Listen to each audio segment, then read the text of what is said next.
So look at this, right? This picture. Who knows what that is? Hopefully I took it from the right source on Google Images.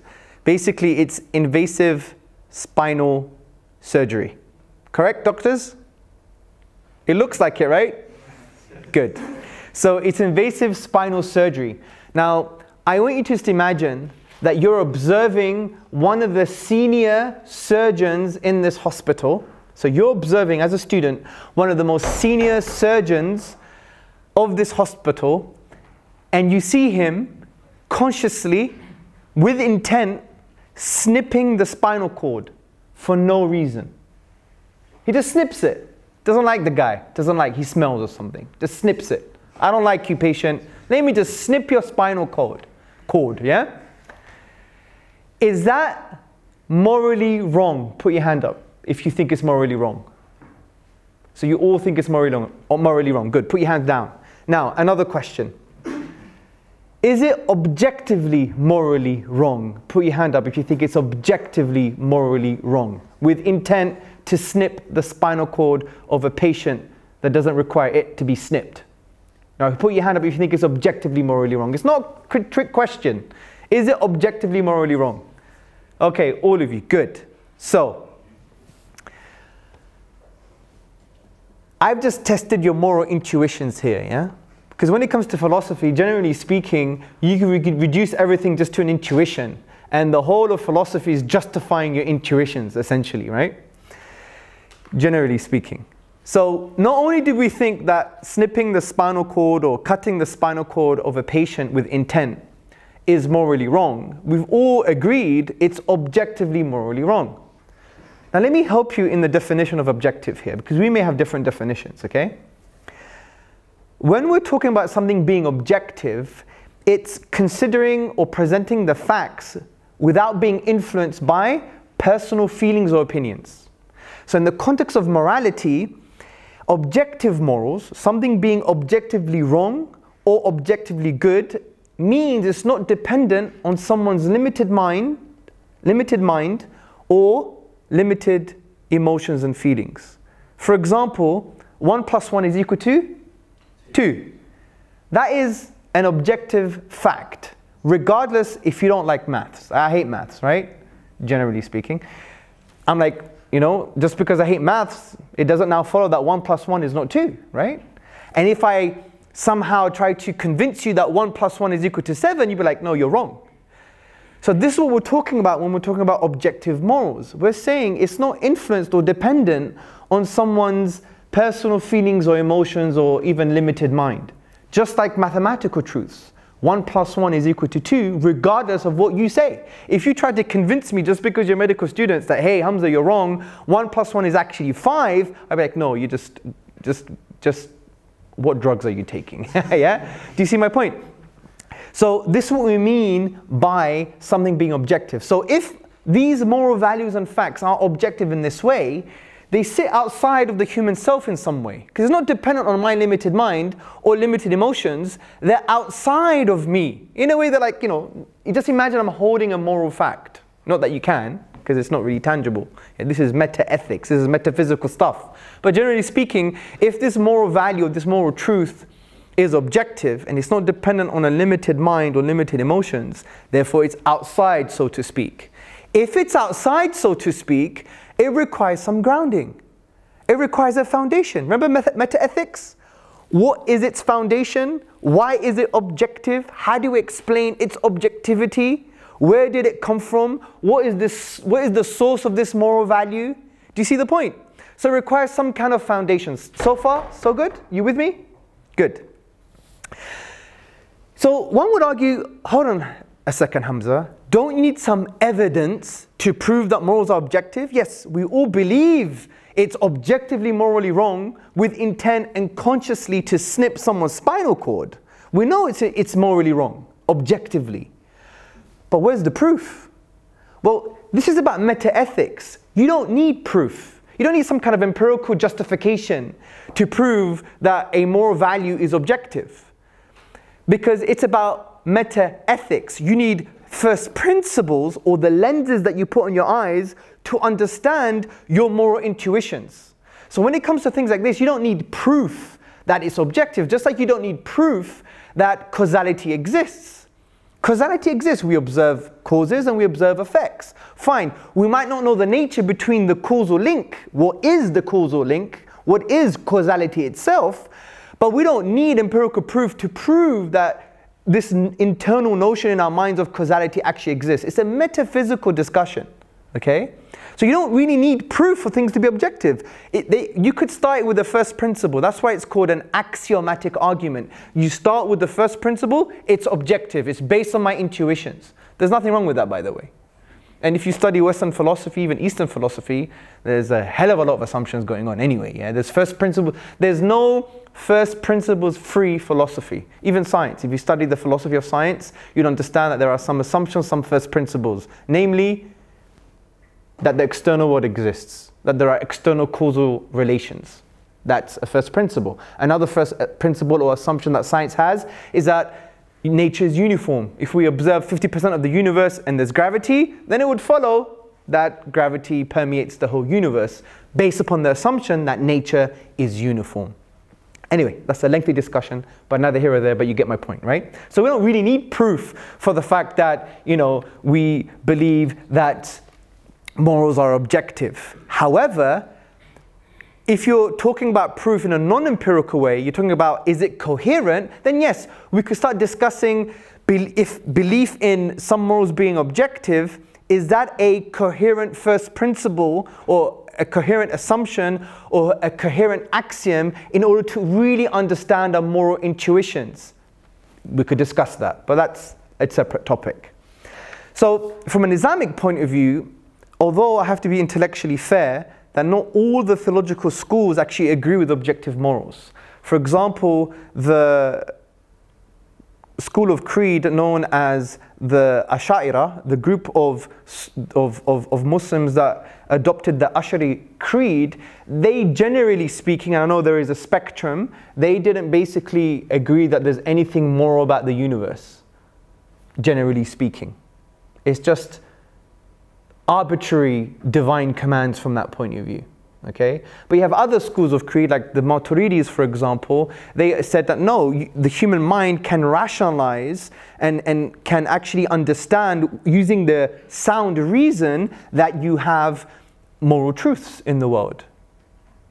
Then you had the Atharis, who basically said no, well, generally speaking, there are moral values that are objective and they are grounded in God, but they're grounded in His commands, and those commands are not arbitrary because they're linked to His nature, because He is good. He is Al-Bar, the source of all goodness. And I'm going to discuss that a bit later. Now, I'm going to basically talk about, I can't talk about all the schools. I'm going to talk about the school of creed that I adopt, especially for the moral argument, because I think it's more coherent. But just to be intellectually fair, I wanted to give you a taste of all the schools of creeds from that point of view, okay? So you're intelligent enough to basically navigate this effectively. So, why do I think from an Islamic perspective there are morals that are objective? Well, it's very simple, because the worst sin, or the worst evil, if you like, the most evil thing from an Islamic intellectual spiritual perspective, according to the Quranic discourse and the prophetic traditions, is actually polytheism. It is actually worshipping other than Allah. It is not worshipping God. That is considered the highest evil, if you like, or the worst evil. Now, what's interesting, can we actually say that's subjectively morally wrong? No, because the Quran makes it in such an objective way that it is wrong. It is one of the greatest injustices from a spiritual perspective, and one of the greatest evils to worship other than God, right? To associate partners with Him. So can we really say, oh yeah, God says that, but in a kind of subjective kind of sense? I don't think that's appropriate. Or He says it because it's just based on His command, and His command, that command is just based on some kind of raw power. I don't see how you can navigate that if you look at the texts. What I would say is, look, part of God's nature is the fact that He deserves to be worshipped. Allah, Al-Ilah, the one who is worthy of all worship. Worshipping God is a necessity by virtue of who He is. Worshipping God is a necessity by virtue of who He is. So therefore, you can't really say this moral command to worship God is actually subjective. I said, no, it's objective because it's done in such an objective way. So that's why I would argue that there are objective moral values, especially in the Islamic tradition. Not only that, when you look at the Meccan surahs, the chapters of the Quran that were revealed in the Meccan period, you would see that God mentions things like justice and compassion. Does God define them for us? No. I don't see a lengthy definition in the Quranic discourse on what rahmah is, on what compassion is. Fine, we have a linguistic definition, and we may have some prophetic traditions that show the behavioral expression of rahmah and mercy, but does the Quran really elaborate on what is mercy and what is justice? Especially in the Meccan period when it was addressing the polytheist Arabs. So if God in the Quran is saying to the polytheist Arabs, this is justice, this is mercy, then there is an assumption that they know there is a common moral denominator. They understood what justice and mercy was. So it's as if it was referring to some kind of objective sense that we can see or perceive in the universe. It was targeting their moral intuitions, their objective moral intuitions in some way. You can't just claim, oh, that justice is God's justice, what He defines, and God's mercy, what He defines. Really? But the whole Quran is like a conversation with people and telling them to be just, to be merciful. And Allah wasn't talking just to Muslims, He was talking to the polytheist Arabs. So they must have understood what justice and mercy meant in some way. Otherwise, most of the Quranic discourse would be absolutely meaningless. And I find that very problematic if you say there are no objective moral values from that point of view. It makes sense of Islamic theology. So, objective moral values exist. It makes sense of our moral intuitions. Now, I want to now start to talk about, if that's the case, then God exists. Think about this, right? If snipping the spinal cord of a patient that doesn't require his spinal cord or her spinal cord to be snipped with intent and consciously, if that is objectively morally wrong, as we've all agreed, as we all have agreed, then it follows God exists. Sounds like a crazy claim, right? It does, doesn't it? Okay, let me explain to you. All right, don't worry. I'm not that crazy. So listen. Here is the basic logic of the argument. It's an axiomatic argument. So we start with the axiom, the first principle, that there are objective morals. If you start with that, it necessitates God's existence. Okay, are you ready for this? It's not a leap of faith. It's not kind of, some kind of false logical inference. No, it's actually, it follows logically. Let me explain. Number one, if objective morals exist, God exists. Number two, objective morals exists. Three, therefore, God exists. And let me just elaborate why. So, why is it the case that if we believe axiomatically, first principle, that objective morals exist, that God must exist? Because God is the only foundation to rationally explain objective morals. Why? Because God, number one, is not subjective. He transcends human subjectivity. He's outside of the universe. He can make the universal moral claim. God is Al-Alim, Al-Hakim, Al-Bar. He is the knowing, the wise, and He is the good, the source of all goodness. And God's names and attributes are what you call maximally perfect. They are to the highest degree possible. All right? They are to the highest degree possible. They have no deficiency and no flaw. And they are perfect. So it follows when He commands, then His commands are good, and goodness is actually an essential part of His nature. As Professor Ian Markham, he explains, God explains the mysterious ought pressing down our lives, and God explains the universal nature of the moral claim. As God is outside the world, God the Creator can both be external and make universal commands.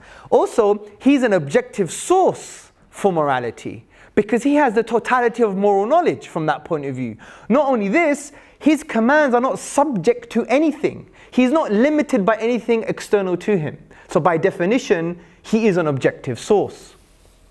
So from this point of view, it's starting to make sense that if there are objective moral truths, and objective moral truths are outside of limited self, limited mind, outside of social consensus and peer pressure, and they're outside, so to speak, they require some explanation and grounding. Remember metaethics, to explain the nature of this moral value and where it came from, its foundation? Well, the only way to explain it rationally is actually God's existence from the perspective that what explains the moral value, the objective moral value, are God's commands. Because God is outside of the universe, He is objective, He's not subjective, He has total moral knowledge, and all of the things that we just mentioned. What else can ground objective morals? How else can you explain objective morals? And what's interesting, Allah says in the Quran, God says in the Quran, say, indeed, God does not order immorality. So one would argue, well, surely there's alternatives. It can't just be God to rationally explain objective moral truths and values. There must be something else. Well, there is. There are alternatives, but I'm going to address why those alternatives are false. And those alternatives include biology, the Darwinian mechanism, for example, social pressure, moral realism, and constructivism. Now, these are meta-ethical approaches, or some people claim they can be meta-ethical approaches to explain objective morals. Now, before I go and deconstruct them, if you're philosophically minded, you'll know that there is a key response to what I've said so far. Anyone know what the key response is? It's a dilemma. What is it called? Threefold dilemma. Yes, excellent. So one would argue, hold on, Hamza. This is fuzzy logic. Let me try and break down what you're saying here. God can't be the kind of rational foundation for objective moral truths and values because here's a dilemma. And this is threefold dilemma, or sometimes known as Plato's dilemma. It basically goes like this. All right, so you're saying God exists because objective moral values exist. If objective moral values exist, God must exist. Objective moral values exist, therefore God exists. Why? Because God's commands are the only foundation for objective moral truths, and therefore if God's commands are the only foundation, therefore He must exist too. Okay, fair enough. But let's break it down, and this is what the dilemma is saying. Is something morally good because God commands it, or does God command it because it's morally good?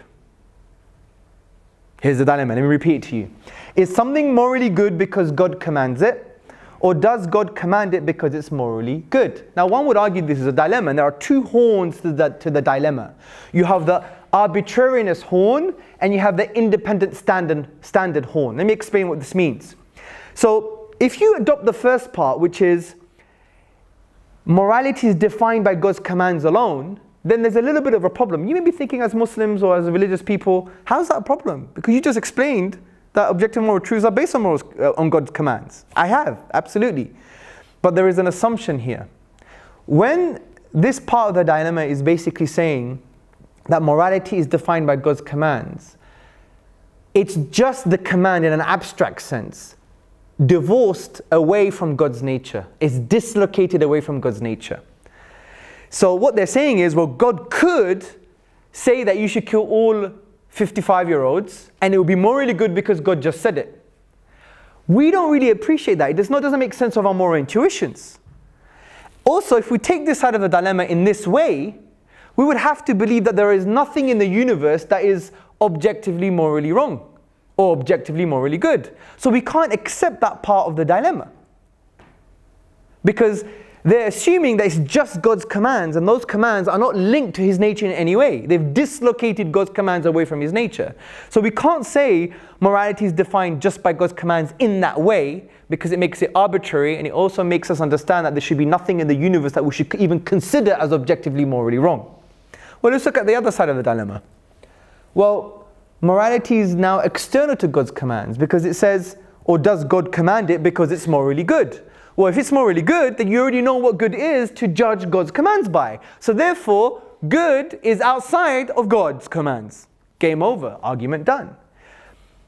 So what they're saying here is that moral standards are now completely outside of God. So we're not going to accept that part of the dilemma either. So what's the solution? We can't take the arbitrariness horn, and we can't take the independent standard horn of the dilemma. What do? We can't say that in an abstract way morality is just based on God's commands, because we don't believe God's commands are dislocated from His nature. And we can't accept the fact that morality is external to God, that good is external to God. So what do we do? Who's got the answer? Who has the answer? Sorry? Put the two together. Interesting. How? You would say that objective good is based on God's nature. Good. So objective good is based on God's nature. Good. It's something what I said in the beginning. Yeah. So here's the response. There is a third option. It's a false dilemma. Why? Because God is good. Al-Bar. He is the source of all goodness. As Professor Akhtar in his really interesting book, really good book called The Quran and the Secular Mind, he says, there is a third alternative, a morally stable God of the kind found in Scripture, a supreme being who would not arbitrarily change his mind about the goodness of compassion and the evil of sexual misconduct. Such a God always commands good because his character and nature are good. Now let me explain this response a little bit further. So, what we're saying is, there is indeed a moral standard, but it's not external to God. So, there is indeed a moral standard, but it's not external to God. It necessarily follows from God's nature. Goodness is part of God. It's not external to God. So we do have a standard, but that standard is not external to God. It's actually part of who God is. It's part of his reality because he is Al-Bar. He is the source of all goodness. So his nature contains within it the perfect, the maximally perfect, non-arbitrary moral standard. So when he makes a command, the command is a manifestation of his will, and his will doesn't contradict his nature, which is good, wise, loving, merciful. So we have a standard, but it's not external to God. And it is based on God's commands, but it's not arbitrary. It's actually part of God's nature. Shaboom, mic drop, as we say. Yeah, there you go. We've solved the dilemma. Now, a natural response from someone who doesn't agree with this, like an atheist or an agnostic or whoever, they may argue, well, you must know what good is to define God as good, therefore you haven't solved the problem. Well, this is a big philosophical discussion about the kind of necessity of God's goodness. I don't want to get into that, but a good response to this would be, well, God defines what good is because he's the only being worthy of worship, and the only being worthy of worship is the highest moral being. So, we've solved the kind of response here, the kind of Yusuf's dilemma. It doesn't break down our argument. So God's commands and God himself being the kind of rational foundation to explain objective moral truths, it's still a strong argument. It still follows, if objective morals exist, God must exist. But as I said, there are alternatives. Let's address the alternatives. Are we ready for the alternatives? Good. So the first one was biology. I'm sorry. It just doesn't work. I do apologize, Darwin and everybody else. It just doesn't work. And this doesn't dismantle the Darwinian mechanism. No, don't make that false inference. But you can't now use it as a basis for your meta-ethics, okay? You can't use it for moral ontology. You can't use it to explain the source of objective morals and to explain why morals are objective. Why? Well, let me quote you Charles Darwin.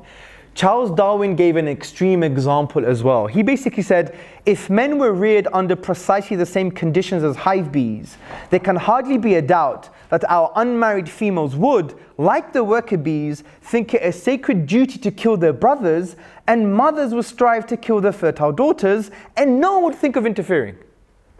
It's true. Because if we as human beings were reared under precisely the same conditions as the hive bees, if that's the case, then we wouldn't think it's morally wrong to kill our fertile daughters. Now, if you extend the example and you start talking about the nurse shark, if you watch National Geographic, it talks about the nurse shark, and they did some studies or some observations, and they found that the nurse shark, male I believe, bites the fin of its mate and wrestles with it before it mates. That's tantamount to rape.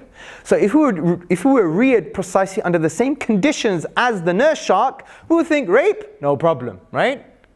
God forbid, right? But you get my argument here. So if morals are just about this rearing, you're reared based upon certain biological conditions, then what happens? Number one, morals are not objective anymore because they're subject to inevitable biological changes. Also, morals are not objective anymore because they lose their meaning. There's actually no meaning behind any morality if it just happens to be a kind of biological reaction to certain biological conditions. Where's the moral value and meaning behind morals? They're gone, it's finished, khalas, as we say, right? So from that point of view, I don't think biology or the Darwinian mechanism is very strong to explain the objectivity of morals. By the way, it can explain how we have the capacity to formulate ethical rules, of course, like natural selection, according to the moral philosopher Philip Kitcher. You could basically use natural selection to come to the conclusion that, yes, this is a basis for why we formulate ethical rules. Fine, but that's not our discussion today. So biology is out the window. What's next? Who remembers what next? What's next? Social pressure. What if all human beings, and this is the kind of humanist approach to moral values, because a lot of humans believe that moral values are actually objective. And they say, yeah, when rational human beings come together, we'll decide, and it'll be objective in that sense. Well, I don't think so. I don't think so, because think about a lot of moral pressures in our society. For example, Nazi Germany in the 1940s, there was some social pressure in some way, some kind of consensus. Fine, it wasn't 100%, but there was something going on that really, groups of people came together to think it was okay to kill Jewish people and to murder them and to think that they're evil, which we know is objectively morally wrong. So if we use social pressure as the basis for objective moral truths, then we have a problem here. Because moral truths are subject to inevitable social changes. And if you study social psychology, society changes. Just ask your grandma. Just look at TV. Like 20 years ago, MTV was like, I don't know, it's like reading the Bible. Honestly, look at MTV today. That's like, almost porn 20 years ago. Not that I know, but you know what I mean, yeah? So it's mubalagha and being, it's hyperbole. So you get my point, right? So it's a crude example, but there are inevitable social changes. Now, even if you study social psychology, you see that social norms are developed, and they're developed because of two main things: informational social influence and normative social influence, which basically is based on the fact that we have a need to belong, and we have a need to feel certain. So if I have a need to belong, and I have an idea that's alien to your ideas, I may suspend my ideas and throw them away for a while, and accept your views and ideas just to belong. Conversely, the other one is that basically we have a need to feel certain. So if I'm uncertain about something, I go to the consensus. And that's how social norms are developed, and social norms change over time. So if our moral values as a result of society and social norms, then we have a big problem, because they're going to be subject to inevitable social changes. And for me, morality loses its meaning, objective morality loses its meaning, and it's subject to inevitable social changes. So from that point of view, it doesn't explain objective morals at all. Social pressure doesn't explain objective morals in any shape or form. We have another alternative, which is called moral realism. Now, moral realism agrees, and it says, yes, there are objective moral truths. There are objective moral values. Moral realism says, yes, but they do not require foundation. They just are.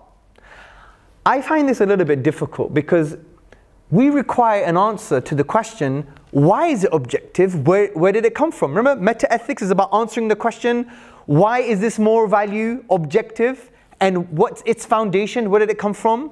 It's almost ignoring metaethics in a way, saying we can't answer the question, or the only way to answer it is they just are. Get over it. Move forward. This is also known as moral objectivism as well. But for me, it gets a little bit more tricky when we understand morals as moral duties.